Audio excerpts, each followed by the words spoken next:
Bon, il y a un nuage qui est descendu dans la vallée. C'est quelque chose. Je me réveille dans la cabane. On est le 5 novembre. Il fait 3 degrés dehors et 3 degrés dans la cabane, je crois. Bon, il doit faire un petit peu plus. J'ai malheureusement pas de thermomètre. Mais je peux vous assurer que j'ai fait du café. Je sais pas si ça se voit. La bouilloire, elle fume, mais démesurément. Et moi, il y a de la buée qui sort de ma bouche. Et vous avez Taran là, qui essaye de se réchauffer comme il peut. Donc voilà, petit déjeuner, on va se donner des forces parce que bon, il fait très beau dehors, donc la température va remonter en journée, mais quand même là, quand tu te lèves, c'est spartiate quoi. Et voilà, petite promenade improvisée. J'ai le chat qui m'a suivi parce que moi je partais toute seule. Puis d'un coup j'ai entendu des pattes derrière moi. Ça doit pas être évident pour lui parce qu'avec toutes les châtaignes sur le sol, ça doit pas être cool.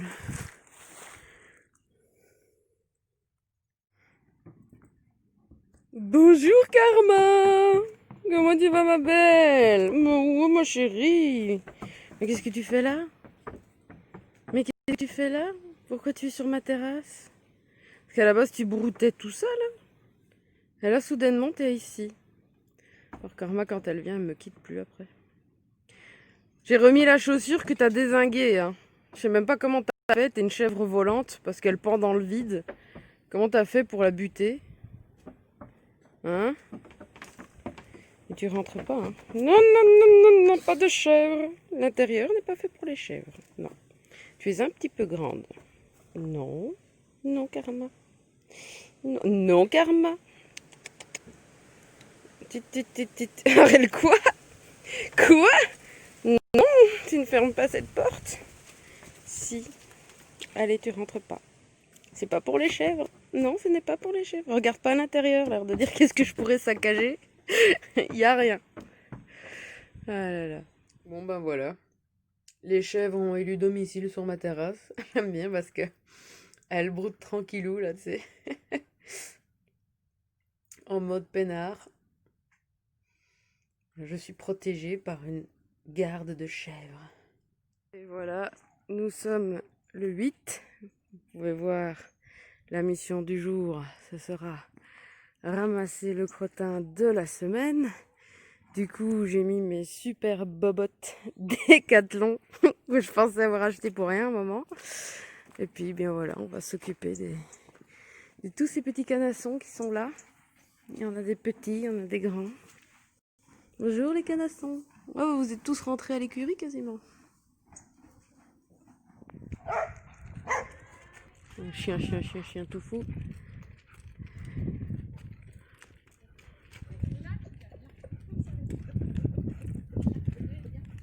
En place pour nettoyer voilà. Nous avons soulevé du crottin de 11 heures vers 17h30 avec une pause le midi d'environ je crois une bonne heure et demie, un truc comme ça. Bon, bah autant vous dire que je suis liquidée. Voilà.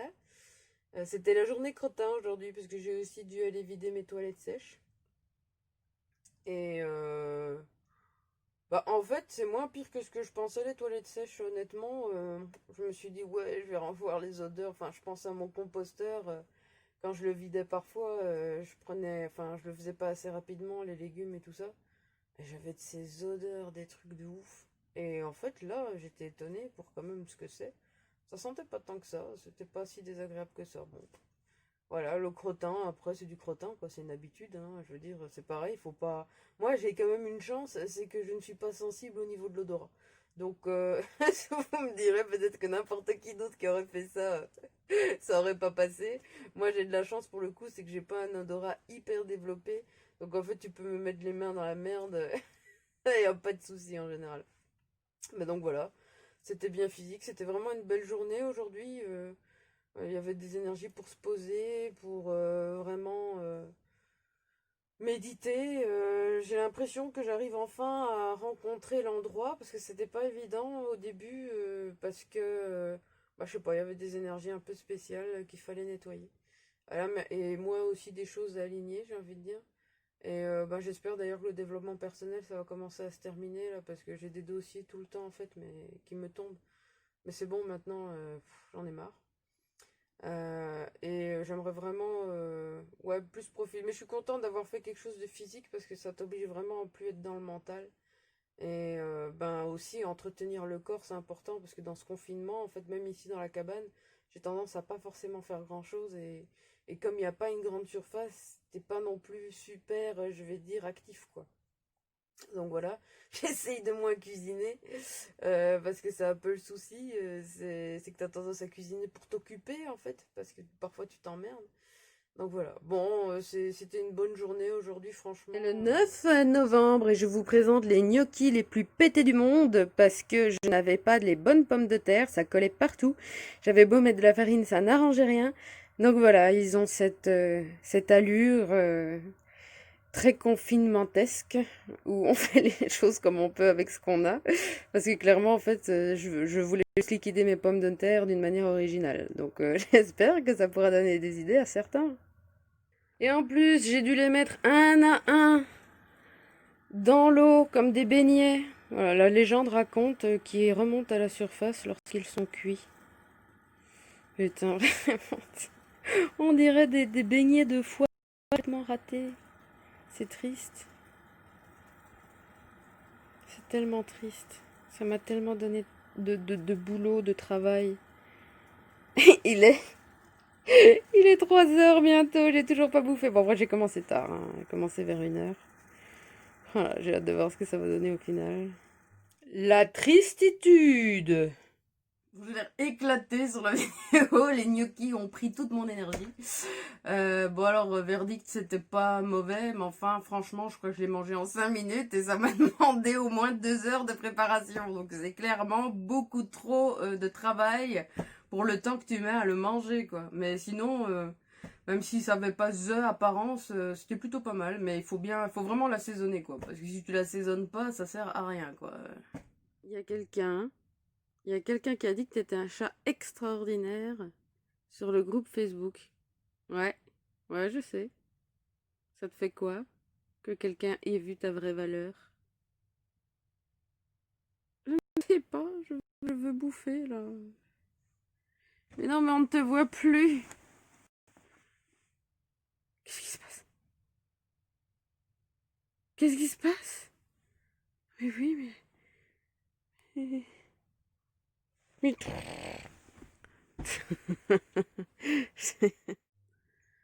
Nous sommes le 11 novembre, 8h30 dans la place. Et il y a un sacré brouillard. C'est peut-être le plus fort que j'ai vu jusqu'à présent.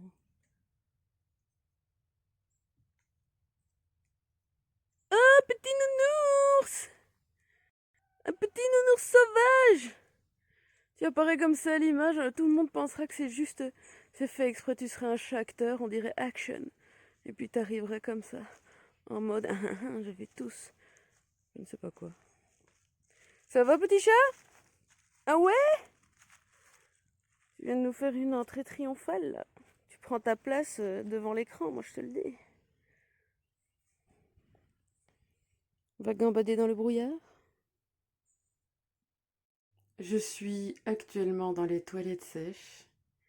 Vous avez la douche thermique. Et puis, ce charmant exemplaire de chat, alors que je faisais ma commission, qui a décidé de siéger dans l'évier, de me regarder. Je remercie ta reine pour ce moment de pure intimité. Là, on est le 11 novembre et je vais vous présenter l'intérieur du chalet que je n'ai pas encore fait. Allez hop, c'est parti. Bon, juste avant de vous présenter l'intérieur du chalet, je voulais vous montrer les fameux frigos du désert. Donc voici à quoi ça ressemble. Vous avez un petit et un grand. Donc en fait, ici, j'ai un peu regardé comment ça fonctionne normalement et il n'y a pas assez d'épaisseur entre les deux poteries. Alors je vais vous montrer. Donc vous avez ce capuchon. Vous soulevez, c'est pas léger. Voilà. Vous voyez la pizza de ce midi. Bon, ça va pour si peu de temps, ça va. Puis il fait assez froid dehors pour que, avec ou sans frigo, ça soit contenu. Et donc vous voyez la petite épaisseur là de sable, normalement. ici, et ben vous êtes censé l'arroser 2 à 3 fois par jour. Et puis vous prenez votre dispositif et normalement vous le mettez en plein soleil. Et le vent, en fait, qui va passer sur la céramique, va refroidir l'intérieur. C'est tout un exercice de physique, hein, je veux dire, enfin voilà, c'est étudié. Donc dans le désert, on appelle ça le frigo marocain, c'est fort utilisé pour refroidir l'eau, par exemple. Malheureusement, comme je disais, au niveau des aliments, c'est très difficile parce que comme ça ne se contient pas dans le temps au niveau de la chaleur, vous sortez souvent de la chaîne du froid et vous pouvez pas garder une viande très longtemps là-dedans, ni du fromage, ni des légumes, parce que comme il y a l'humidité ambiante ici, ça peut vite moisir. Mais l'idée est bonne et je pense que c'est surtout aussi qu'il faut jamais oublier de l'arroser. Et moi, comme j'oublie tout, c'est clairement pas mon frigo fait pour moi, mais c'est une alternative très très très très très peu coûteuse. Et quand même, ça vaut le coup si effectivement vous savez manger sans frigo. Bon, nos ancêtres, il y a encore 100 ans, nos grands-parents n'avaient pas de frigo, ils se débrouillaient autrement. Donc c'est pas impossible, sauf qu'ils achetaient leur viande un peu tous les jours, ils allaient chez le boucher tous les jours, et que nous, on fait plus trop ça. Alors voilà, quand vous entrez, vous avez un petit sas. Un petit sas où, ben moi j'ai mis mes chaussures. Voilà, vous avez la litière de Monsieur le chat. En dessous, tout ce dont j'ai pas forcément besoin que j'ai rangé là. Un bidon de 20 litres d'eau, puisque c'est avec ça que je fais la vaisselle et que je rappelle, je remplis l'eau en dessous, parce que j'ai pas l'eau courante. Et puis ce qui est agréable, c'est que vous voyez en été, par exemple, bah, ça fait une petite véranda, vous pouvez, je veux dire, vous mettre à votre aise. Le seul truc un peu con, bah, il en peut rien le mec, hein, c'est qu'il a fait la terrasse, mais vous voyez, c'est pas isolé. Ce qui fait que c'est généralement ce truc-là qui refroidit par la suite tout le chalet quand il fait froid. Voilà, ça c'est un peu ce qui est dommage.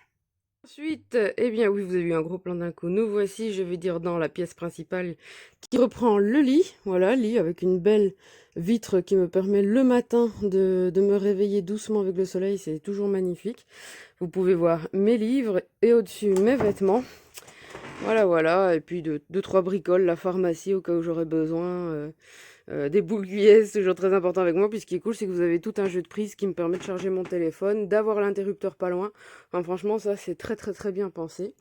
Et puis, bah, vous avez le côté cuisine, où là, vous voyez, j'ai un peu dû mettre tout ce qui était aliments. J'ai pas trop trouvé d'autres endroits pour ranger parce qu'il n'y a pas d'armoire. Là, dans ce bac-là, vous avez les croquettes du chat. Là, vous avez le linge sale. Là, bah, j'ai encore voilà, mis quelques trucs. Et puis là, ben, c'est mon pot de chambre. Voilà qui est là, avec des petits essuie-tout enfin, hygiéniques. La cuisinière, évidemment. Alors rassurez-vous, il n'y a pas 24 œufs, j'en ai déjà utilisé un paquet. C'est parce que là, j'ai refait le plein. Donc là, c'est le petit coin café, etc. Voilà. Alors, faut savoir que toutes les cuillères que vous voyez, c'est le monsieur qui a construit la cabane qui les fait. Donc, c'est assez sympa. Donc voilà, vous avez un petit peu de tout, rangement à épices. De l'autre côté, comme vous voyez, j'ai eu peur de manquer de fraîcheur. J'ai acheté beaucoup de légumes hier. L'évier, donc forcément, comme je vous disais, c'est le bidon qui nous permet de faire la vaisselle. Alors, de temps à autre, parce que c'est pas agréable de faire la vaisselle sur du froid, surtout si vous faites du gras, je mets donc de l'eau à bouillir et puis par la suite, je fais la vaisselle. Voilà. Et puis en dessous, vous avez tout ce qui est casserole, poubelle, etc. Là, c'est pareil, vous avez du rangement et tout. Bon, une tarte aux pommes que malheureusement, qui n'est pas très bon goût. C'est dommage. Euh, Et puis bah là, vous avez mon petit coin justement pour manger, mais aussi moi pour travailler. Voilà. Là, j'ai fait un petit coin alimentaire, fromage, etc. Et puis tout le reste, ce sont mes oracles, quelques compléments alimentaires. Et puis comme là, vous voyez mon ordinateur. Alors d'habitude, c'est pas comme ça, c'est tout dégagé ici. Mais comme aujourd'hui c'est mercredi et que je fais la canalisation avec les guides, eh bien en général, je la fais en partie sur l'ordinateur puisque moi, je prends note en fait de tout ce qu'on me dit. Et ça va beaucoup plus vite comme ça. Avant, je le faisais en fait sur microphone, mais après, je devais me réécouter, reprendre ce qui avait été dicté, ça prenait un temps fou. Donc là, maintenant, je passe directement par l'ordinateur, ça va nettement plus vite. Et puis au-dessus, vous avez encore tout ce qui est vert. Et puis là, ben, j'ai mis quelques livres, un petit hôtel, voilà. Et bah voilà, bah maintenant, je vais bientôt prendre note. Et puis ce que je fais en fait, c'est que je balance le texte. Alors je fais un partage de connexion avec mon téléphone qui est la 4G en fait. J'envoie la 4G sur l'ordinateur et puis ensuite je prends le texte, je l'envoie par Messenger sur mon compte à moi. Et je récupère le texte, je fais copier-coller et je l'envoie après sur ma page Facebook via le téléphone. Parce que c'est beaucoup plus simple pour taper au clavier. J'avais hésité d'acheter un clavier pour smartphone, voilà. Et derrière, alors vous allez vous dire, mais il y a même un poêle. Alors oui, il y a un poêle, mais il faut bien étudier parce que sur une aussi petite surface, vous voyez là où il y a ma poubelle, c'est un peu cramé. Il avait mis là au début. Donc faut bien étudier le truc parce que c'est pas évident. Vu que c'est une très petite surface ici, ça se chauffe très vite. Et au-dessus, vous avez un chauffage en céramique. Et alors vous allez voir voilà, qu'il y a des bougies chauffe-plat et que la chaleur monte et ça chauffe. Alors ça fonctionne, il faut vraiment avoir des bougies qui font de belles flammes. Ça fonctionne bien. Mais je pense que ici, vous voyez, le pot est trop grand par rapport à la taille des bougies. Ce qui fait que quand je mettais les miennes, parce que j'avais les siennes au départ, ça chauffait pas du tout. Quand j'ai mis les miennes qui ont un peu plus déjà, qui sont un peu plus de qualité, effectivement, ça chauffe, mais il faut vraiment être à côté. La dame me disait que lui, il arrivait à faire monter de 3 degrés dans la cabane. Honnêtement, ça, moi, j'y suis pas arrivée. Ou alors, je m'y prends mal, ce qui est encore possible. Mais en tout cas, ça c'est pareil, c'est du chauffage très peu coûteux. Il suffit d'acheter finalement un pot en céramique et en fait ce que vous avez en dessous, le plateau en dessous, c'est simplement, je vais dire, ce qui retient l'eau. Vous voyez, normalement on pose le pot là-dessus et ça retient l'excédent d'eau. Donc c'est à essayer à mon avis, encore une fois, à affiner. En tout cas, j'aime beaucoup les idées qui sont mises en place dans ce petit chalet parce qu'effectivement, rien que quand j'utilise le four, par exemple, je chauffe tout le chalet pour au moins plusieurs heures. Donc il faut effectivement pas un grand dispositif pour chauffer ici. Et j'ai un chauffage et je vous avoue que je l'ai même pas encore utilisé. J'ai utilisé 2 fois depuis que je l'ai reçu. Je vais passer ma main dans les cheveux et il y a ma mèche qui est restée en l'air. Bon, bah écoutez, je vais faire la vidéo de fin avec cette super coupe. Voilà, là maintenant je vais faire le montage et je vais vous monter cette petite vidéo. Et donc bah, j'espère que ça vous aura un petit peu apporté plus d'informations sur comment est-ce qu'on s'organise dans des petites surfaces et en road trip. Il est clair que le proverbe chaque place a sa chose et chaque chose a sa place est de rigueur ici et c'est vraiment le secret pour que tout devienne pas vite un gros bordel parce qu'on a tendance à un peu tout déposer partout. Et en fait, je dérangeais plus ma grande maison qu'ici parce que bah comme c'est petit, c'est très facile de très vite ranger tout. Le seul pôle de problème parfois c'est la vaisselle parce que l'évier n'est pas très grand et donc on peut pas y mettre grand chose et surtout je vais dire il faut souvent tout sortir de l'évier pour nettoyer et puis quand vous avez nettoyé on sait pas trop où mettre ce qu'on a nettoyé. Ça c'est la seule chose peut-être un peu embêtante mais voilà donc le secret c'est de toujours tout ranger et surtout de bien donner une place à chaque chose et d'ailleurs c'est le secret aussi en road trip quand vous êtes en voiture, c'est vraiment de faire des aires de rangement et de dire quoi qu'il arrive je rangerai par la suite cet objet là et évidemment c'est d'étudier les objets qui sont les plus pratiques pour vous parce qu'il ne s'agit pas de les mettre toujours dans des endroits inconfortables pour vous ou quand vous devez le prendre ben, vous dérangez tout donc c'est ça qu'il faut étudier le plus en fait c'est de mettre les objets que vous utilisez le plus à portée de main et vraiment de se dire ben ceux que j'utilise le moins où est-ce que je vais les mettre quitte à même à ce que je les oublie mais c'est pas grave voilà donc si jamais un jour vous faites un road trip et vous partez dans votre voiture et ben pensez à ça, il faut toujours avoir ce qui est important près de votre main même parce que quand vous conduisez parfois vous devez l'avoir de manière urgente et vous devez un peu savoir où c'est sans trop réfléchir pour pouvoir le prendre et qu'il y a certaines choses en fait qu'on n'utilise jamais et il faut surtout pas les mettre je vais dire au-dessus des choses que vous utilisez souvent sinon ça va vite être très chiant où vous risquez tout simplement de tout déranger parce que quand vous allez conduire vous allez tout fouiller, vous allez tout foutre le bordel. Voilà. Bah écoutez, sur ce, je vous souhaite une bonne journée, une bonne soirée, je sais pas où vous en êtes dans la journée. Et j'espère que cette vidéo a pu vous apprendre des choses et que vous avez passé un agréable moment. Voilà. Au revoir.